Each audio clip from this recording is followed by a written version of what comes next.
Hello all, welcome to English elements. ನಾನು ಈ ಹಿಂದೆ ಜಿಮ್ಗೆ ಹೋಗ್ತಾ ಇದ್ದೆ. ಅವನಿಗೆ ಟೀ ಕೊಡೋ ಅಭ್ಯಾಸ ಇತ್ತು. ಆಕೆ ಅವರ ಫ್ರೆಂಡ್ಸನ್ನು ವಾರಕ್ಕೊಂದ್ಸಲ ಮೀಟ್ ಆಗ್ತಾ ಇದ್ಲು.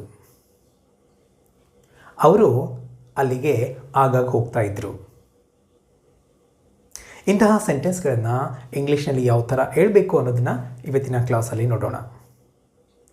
ನೀವಿನ್ನೂ ನಮ್ಮ ಚಾನಲನ್ನು ಸಬ್ಸ್ಕ್ರೈಬ್ ಮಾಡ್ಕೊಳ್ತಾ ಇದ್ದರೆ ಕೂಡಲೇ ಸಬ್ಸ್ಕ್ರೈಬ್ ಮಾಡ್ಕೊಳ್ಳಿ. ಹಾಗೆಯೇ ಪಕ್ಕದಲ್ಲಿರ್ತಕ್ಕಂಥ ಬೆಲ್ ಐಕಾನನ್ನು ಕ್ಲಿಕ್ ಮಾಡಿದರೆ ನಮ್ಮ ಎಲ್ಲ ವಿಡಿಯೋಗಳ ನೋಟಿಫಿಕೇಷನ್ಸ್ ನೇರವಾಗಿ ನಿಮಗೆ ತಲುಪುತ್ತವೆ. So you can watch all our videos like this. ಹಾಗೆಯೇ ಈ ವಿಡಿಯೋ ಇಷ್ಟ ಆದರೆ, ನಿಮಗೆ ಉಪಯುಕ್ತ ಅನಿಸಿದ್ರೆ ಮಾತ್ರ ಲೈಕ್ ಮಾಡಿ, ನಿಮ್ಮ ಫ್ರೆಂಡ್ಸ್ಗೂ ಶೇರ್ ಮಾಡಿ. Let's start. ಇಂತಹ ವಾಕ್ಯಗಳನ್ನು ಹೇಳಲಿಕ್ಕೆ ನಾವು ಮಾಡಲ್ ಆಕ್ಸಿಲರಿ ವರ್ಬ್ ಆಗಿರ್ತಕ್ಕಂತಹ ಯೂಸ್ ಇಟ್ ಟು ಅನ್ನು ಬಳಸ್ತೇವೆ. ಯೂಸ್ ಇಟ್ ಟು ಯಾವುದಕ್ಕೋಸ್ಕರ ಬಳಸ್ತಾರೆ ಅಂತಂದರೆ, ನಾವು ಈ ಹಿಂದೆ ಮಾಡ್ತಾ ಇರ್ತಕ್ಕಂತಹ ಕೆಲಸಗಳು, ರಿಪೀಟೆಡ್ ಆ್ಯಕ್ಷನ್ಸ್ ಮತ್ತು ಹ್ಯಾಬಿಟ್ಸ್, ಇವುಗಳನ್ನು ಹೇಳಲಿಕ್ಕೆ ಯೂಸ್ ಇಟ್ ಟು ಅನ್ನು ಬಳಸ್ತಾರೆ. ಯೂಸ್ ಇಟ್ ಟು ಅಂತಂದ್ರೇನು? ಆ ಅಭ್ಯಾಸ ನನಗೆ ಇತ್ತು ಅಥವಾ ನಾನು ಈ ಹಿಂದೆ ಆ ಕೆಲಸಗಳನ್ನು ಮಾಡ್ತಾ ಇದ್ದೆ ಅನ್ನುವ ಅರ್ಥವನ್ನು ಕೊಡುತ್ತೆ. ಸೊ ಇಲ್ಲಿ ನಿಮಗೊಂದು ಡೌಟ್ ಬರ್ಬೋದು, ಇದೇ ಕೆಲಸವನ್ನು ವುಡ್ ಮಾಡ್ತಾ ಇದೆ ಅಲ್ಲ ಅಂಥೇಳಿ. ನಾವು ಈಗಾಗಲೇ ವುಡ್ ಬಗ್ಗೆ ವಿಡಿಯೋ ಮಾಡಿದ್ದೇವೆ. ಸೊ ಆ ವಿಡಿಯೋ ನೋಡಬೇಕಂದ್ರೆ ಐ ಕಾರ್ಡನ್ನು ಕ್ಲಿಕ್ ಮಾಡಿ. ವುಡ್ ಮತ್ತು ಯೂಸ್ ಇಟ್ ಟು ಇವೆರಡಕ್ಕೂ ಇರ್ತಕ್ಕಂತಹ ಮೇನ್ ಡಿಫ್ರೆನ್ಸನ್ನು ತಿಳ್ಕೊಂಡು ವಿಡಿಯೋ ಸ್ಟಾರ್ಟ್ ಮಾಡೋಣ. ನಾವು ಎಲ್ಲೆಲ್ಲಿ ವುಡ್ಡನ್ನು ಬಳಸ್ತೇವೋ ಅಲ್ಲಿ ಯೂಸ್ ಇಟ್ ಟು ಅನ್ನು ಬಳಸ್ಬೋದು. ಆದರೆ ನಾವು ಎಲ್ಲೆಲ್ಲಿ ಯೂಸ್ ಇಟ್ ಟು ಅನ್ನು ಬಳಸ್ತೇವೋ ಅಲ್ಲೆಲ್ಲ ಕಡೆ ವುಡ್ಡನ್ನು ಬಳಸೋಕ್ಕಾಗಲ್ಲ. ಫಾರ್ ಎಕ್ಸಾಂಪಲ್, ಕ್ವಶನ್ ಮಾಡಬೇಕು ಅಂತ ತಿಳ್ಕೊಳ್ಳಿ. ನಿಮಗೆ ಈ ಹಿಂದೆ ಅಭ್ಯಾಸ ಇತ್ತಾ ಅಂತೇಳಿ. I would go to temple. ನಾ ಹಿಂದೆ ಟೆಂಪಲ್ಗೆ ಹೋಗ್ತಾ ಇದ್ದೆ. ಇದನ್ನೇ ಕ್ವಶನ್ ಮಾಡಬೇಕು ಅಂತಂದರೆ ವುಡ್ನ ಉಪಯೋಗಿಸಿ ಮಾಡಲಿಕ್ಕಾಗಲ್ಲ. ಸೊ ಅದಕ್ಕೆ ನಾವೇನು ಮಾಡ್ತೀವಿ? ಯೂಸ್ ಇಟ್ ಟು ಅನ್ನು ಬಳಸ್ತೇವೆ. ನೋಡಿರಿ, did you use it to go temple? ನೀನು ಈ ಹಿಂದೆ ಟೆಂಪಲ್ಗೆ ಹೋಗ್ತಾ ಇದೆಯಾ? ಆ ಥರ. ಸೊ ವುಡ್ಡಿಂದ ಬರೀ ಆ್ಯಕ್ಷನ್ಸನ್ನು ಮಾತ್ರ ತಿಳಿಸ್ಬೋದು. ಆದರೆ ಯೂಸ್ ಇಟ್ ಟು ಇಂದ ಎಲ್ಲವನ್ನು ಎಕ್ಸ್ಪ್ರೆಸ್ ಮಾಡ್ಬೋದು. ನಾನು ಈ ಹಿಂದೆ ಕಂಪ್ಯೂಟರ್ ಆಪರೇಟರ್ ಆಗಿದ್ದೆ. ಇದನ್ನು ಹೇಳಬೇಕು ಅಂತಂದರೆ ವುಡ್ಗಿಂತ ಯೂಸ್ ಇಟ್ ಟು ಅನ್ನು ಉಪಯೋಗಿಸಿ ಕ್ಲಿಯರಾಗಿ ಹೇಳ್ಬೋದು. I use it to be a computer operator. State of being, ಬರೀ ಆ್ಯಕ್ಷನ್ಸ್ ಅಷ್ಟೇ ಇಲ್ಲ, ಸ್ಟೇಟನ್ನು ಕೂಡ, ಫೀಲಿಂಗ್ಸನ್ನು ಕೂಡ. ಬರೀ ಪಾಸ್ಟ್ ರಿಪೀಟೆಡ್ ಆ್ಯಕ್ಷನ್ಸ್ ಅಷ್ಟೇ ಇಲ್ಲ, past habits, past feelings, past state, ಹಾಗೆಯೇ ಕ್ವಶನ್ಸನ್ನು ಯೂಸ್ ಇಟ್ ಟು ಬಳಸಿ ಕೇಳಬಹುದು. ನಾವು we are going to learn how to use it to, ಯಾವ ಥರ ಬಳಸಬೇಕು ಅನ್ನೋದನ್ನ ನೋಡೋಣ. ಫಸ್ಟ್ ಇದರ ಸ್ಟ್ರಕ್ಚರನ್ನು ಗಮನಿಸಿ.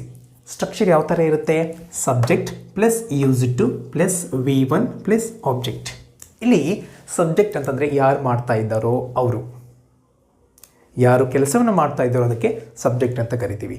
ನೆಕ್ಸ್ಟ್ ಯೂಸ್ ಇಟ್ ಟು ಅಂತಕ್ಕಂತಹ ಮಾಡೆಲ್ ಆಕ್ಸಿಲರಿ ಪದವನ್ನು ಬಳಸ್ತಾ ಇದ್ದೇವೆ. ಪ್ಲಸ್ V1 ಅಂದರೆ ವರ್ಬ್ನ ಮೊದಲನೇ ರೂಪ.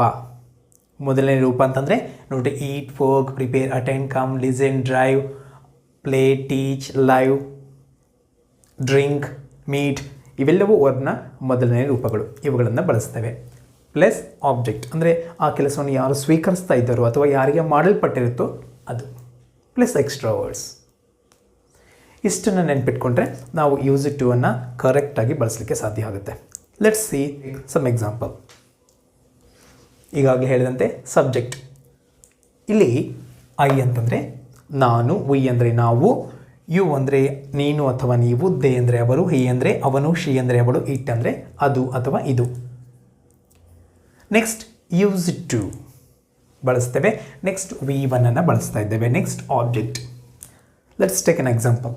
I use it to speak in Telugu with all. ನಾನು ಈ ಹಿಂದೆ ಎಲ್ಲರ ಜೊತೆಗೆ ತೆಲುಗುನಲ್ಲಿ ಮಾತಾಡ್ತಾ ಇದ್ದೆ. ದಟ್ ಮೀನ್ಸ್ ಈಗ ಮಾತಾಡ್ತಾ ಇಲ್ಲ ಅನ್ನೋ ಅರ್ಥವನ್ನು ಕೊಡುತ್ತೆ. ಅಂದರೆ ಈ ಹಿಂದೆ ಇರ್ತಕ್ಕಂತಹ ಅಭ್ಯಾಸವನ್ನು ಇದು ತಿಳಿಸುತ್ತೆ. Next I use it to meet my friends every week. ನಾನು ವಾರಕ್ಕೆ ಒಂದು ಸಲ ಆದರೂ ನಮ್ಮ ಫ್ರೆಂಡ್ಸನ್ನು ಮೀಟ್ ಆಗ್ತಾ ಇದ್ದೆ. ದಟ್ ಮೀನ್ಸ್ ಈಗ ಆಗ್ತಾ ಇಲ್ಲ, ಈ ಹಿಂದೆ ಮಾಡ್ತಾ ಇದ್ದೆ. I use to drink tea in the morning. ನಾನು ಬೆಳಿಗ್ಗೆ ಟೀ ಕುಡಿತಾ ಇದ್ದೆ. Now I am not doing like this. Next I use to live in Delhi. ನಾನು ಡೆಲ್ಲಿಯಲ್ಲಿ ವಾಸ ಮಾಡ್ತಾ ಇದ್ದೆ. ಈಗ ಇಲ್ಲ, next I use to play chess daily in my school days. ನಾನು ಶಾಲೆಗೆ ಹೋಗ್ತಾ ಇರಬೇಕಾದ್ರೆ ದಿನಾಲೂ ಚೆಸ್ ಆಡ್ತಾ ಇದ್ದೆ. I use to teach mathematics to P U students. ನಾನು ಪಿ ಯು ಸ್ಟೂಡೆಂಟ್ಸ್ಗೆ ಮ್ಯಾಥಮ್ಯಾಟಿಕ್ಸ್ ಟೀಚ್ ಮಾಡ್ತಾ ಇದ್ದೆ. I use to read novels regularly. ನಾನು ಯಾವಾಗಲೂ ನಾವೆಲ್ಸನ್ನು ಓದ್ತಾ ಇದ್ದೆ. ಈಗ ಓದ್ತಾ ಇಲ್ಲ. ಈ ಹಿಂದೆ ಮಾಡ್ತಾ ಇದ್ದೆ ಅನ್ನೋದನ್ನು ಹೇಳಲಿಕ್ಕೆ ಯೂಸ್ ಟು ಅನ್ನು ಬಳಸ್ತಾರೆ. ಇಲ್ಲಿ ಐ ಅಷ್ಟೇ ಅಲ್ಲ, I, we, you, they, he, she, it ಎಲ್ಲವನ್ನು ಬಳಸಿ ಯೂಸ್ ಟು ಅನ್ನು ಈ ಥರದ ವಾಕ್ಯಗಳನ್ನು ಮಾಡ್ಬೋದು. ಇಲ್ಲಿ ಬಳಸಬೇಕಾಗಿರ್ತಕ್ಕಂಥದ್ದು V1 ಅಂದರೆ ವರ್ಬ್ನ ಮೊದಲನೇ ರೂಪ. For example eat, work, drive, listen, prepare, attend, come. ನಾನು ಕೆಲವೊಂದು ವಾಕ್ಯಗಳನ್ನು ಕನ್ನಡದಲ್ಲಿ ಹೇಳ್ತೇನೆ. ಈ ಸ್ಟ್ರಕ್ಚರ್ ಅರ್ಥ ಮಾಡ್ಕೊಂಡಿದ್ದೀರ ತಾನೆ? ಈಗ ನೀವು ಇಂಗ್ಲೀಷಲ್ಲಿ ಹೇಳೋಕ್ಕೆ ಟ್ರೈ ಮಾಡಿ. ರವಿ ಆಗಾಗ ನಮ್ಮ ಮನೆಗೆ ಬರ್ತಾ ಇದ್ದ. ದಟ್ ಮೀನ್ಸ್ ಈಗ ಬರ್ತಾ ಇಲ್ಲ. ಹೇಳಿ, Ravi use to come are home. Very good. Next, ನಾವು ದಿನಾಲು ಕ್ರಿಕೆಟ್ ಆಡ್ತಾ ಇದ್ವಿ. ನಾವು ಅನ್ಲಿಕ್ಕೆ we. Come on. We use to play cricket daily. ಇಟ್ಟನ್ನು ಉಪಯೋಗಿಸಿ ಒಂದು ಸೆಂಟೆನ್ಸನ್ನು ಮಾಡಿ. ಫಾರ್ ಎಕ್ಸಾಂಪಲ್, ನಾವು ನಾಯಿ ಬಗ್ಗೆ ಹೇಳ್ತಾ ಇರ್ಬೋದು. ಆ ನಾಯಿ ಮೊದಲು ರೊಟ್ಟಿ ತಿಂತಾ ಇತ್ತು, ಈಗ ತಿಂತಾ ಇಲ್ಲ.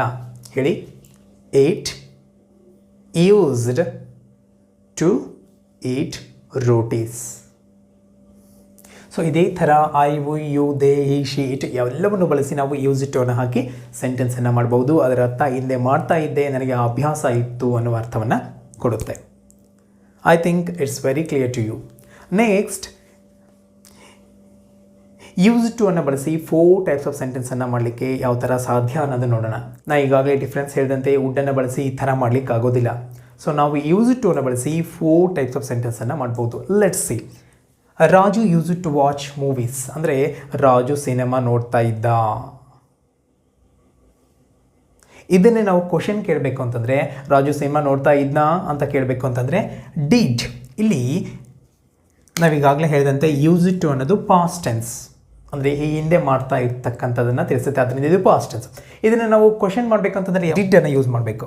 ಸೊ ಡಿಡ್ ಅನ್ನು ಮೊದಲಿಗೆ ಹಾಕ್ತೀವಿ. ಡಿಡ್ ರಾಜು. ಡಿಡ್ ಬಂದ ತಕ್ಷಣ ಏನು ಬರುತ್ತೆ? ಯೂಸ್ ಟು ಬರೋಲ್ಲ, ಯೂಸ್ ಟು ಅನ್ನು ಬಳಸಬೇಕು. ಯೂಸ್ಡ್ ಅಲ್ಲ, use. Did Raju use to watch movies ಅಂದರೆ ರಾಜು ಸಿನಿಮಾ ನೋಡ್ತಾ ಇದ್ನಾ.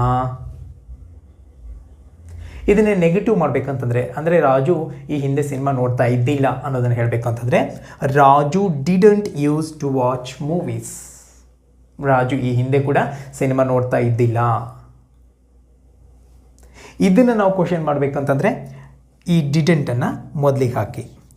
Didn't Raju use to watch movies ಅಂದರೆ ಈ ಹಿಂದೆ ರಾಜು ಸಿನಿಮಾ ನೋಡ್ತಾ ಇರಲಿಲ್ವಾ ಎನ್ನುವ ಅರ್ಥವನ್ನು ಕೊಡುತ್ತೆ. ಡಿಡ್ ಆಗಲಿ ಡಿಡೆಂಟ್ ಆಗಲಿ ಬಂದಮೇಲೆ ಯೂಸ್ಡ್ ಬರೋಲ್ಲ, ಯೂಸ್ ಟು ಬರುತ್ತೆ. ಈ ವಾಕ್ಯಗಳನ್ನು ಗಮನಿಸಿ. ಈ ಸ್ಟ್ರಕ್ಚರ್ ಆಸ್ ಇಟ್ ಈಸ್ ಅದೇ ಥರ ನೀವು ಬೇರೆ ವಾಕ್ಯಗಳಿಗೆ ಅಪ್ಲೈ ಮಾಡ್ತಾ ಹೋಗ್ಬೋದು. Now I am going to give a sentence for you. With that you have to make 4 types of sentences. ನನಗೊಂದು ಸೆಂಟೆನ್ಸನ್ನು ಕೊಡ್ತೀನಿ, ನೀವು ಈ ಥರದ 4 ವಿಧವಾದ ವಾಕ್ಯಗಳನ್ನು ಮಾಡಿ ಕಾಮೆಂಟ್ ಮಾಡಿ. ಸೆಂಟೆನ್ಸ್ ಮಾಡೋಣವಾ? ಆಕೆ ಈ ಹಿಂದೆ ಒಂದು ಕಾರನ್ನು ಓಡಿಸ್ತಾ ಇದ್ಲು. ಇಂಗ್ಲೀಷ್ನಲ್ಲಿ ಹೇಳಬೇಕು ಅಂತಂದರೆ ಕಮಾನ್. ಆಕೆಗೆ ಇಂಗ್ಲೀಷ್ನಲ್ಲಿ ಅಂತಾರೆ ಶಿ. ಶಿ ಸ್ಟ್ರಕ್ಚರ್ ಗಮನಿಸಿ. ಶಿ ಯೂಸ್ ಟು, ಇಲ್ಲಿ ವರ್ಬ್ ಏನು, ಕೆಲಸ ಏನು? Drive. She use to drive. ಏನನ್ನು ಡ್ರೈವ್ ಮಾಡ್ತಾ ಇದ್ಲು? ಕಾರನ್ನು. She use to drive a car. ಇದನ್ನು 4 ಟೈಪ್ಸ್ ಆಫ್ ಸೆಂಟೆನ್ಸ್ ಯಾವ ಥರ ಮಾಡಬೇಕು ಅಂತೇಳಿ ಅರ್ಥ ಆಗಿದೆ ತಾನೆ? ಸೊ 4 ಟೈಪ್ಸ್ ಆಫ್ ಸೆಂಟೆನ್ಸನ್ನು ಮಾಡಿ ಕಾಮೆಂಟ್ ಮಾಡಿ. ಇಲ್ಲಿ ಒಂದು ಎಕ್ಸಾಂಪಲ್ನ ತಗೊಂಡು ಈ ಥರದ ವಾಕ್ಯಗಳನ್ನು ನೋಡೋಣ. ನಾನು ಈ ಹಿಂದೆ ಇನ್ಫೋಸಿಸ್ನಲ್ಲಿ ವರ್ಕ್ ಮಾಡ್ತಾ ಇದ್ದೆ ಅನ್ನೋದನ್ನು ಹೇಳಬೇಕಂದ್ರೆ I use to work in Infosys. So ಇದನ್ನೇ ಕ್ವಶನ್ ಮಾಡಬೇಕು ಅಂತಂದರೆ did I use to work in Infosys. ನಾನು ಈ ಹಿಂದೆ ಇನ್ಫೋಸಿಸ್ನಲ್ಲಿ ವರ್ಕ್ ಮಾಡ್ತಾ ಇರಲಿಲ್ಲ.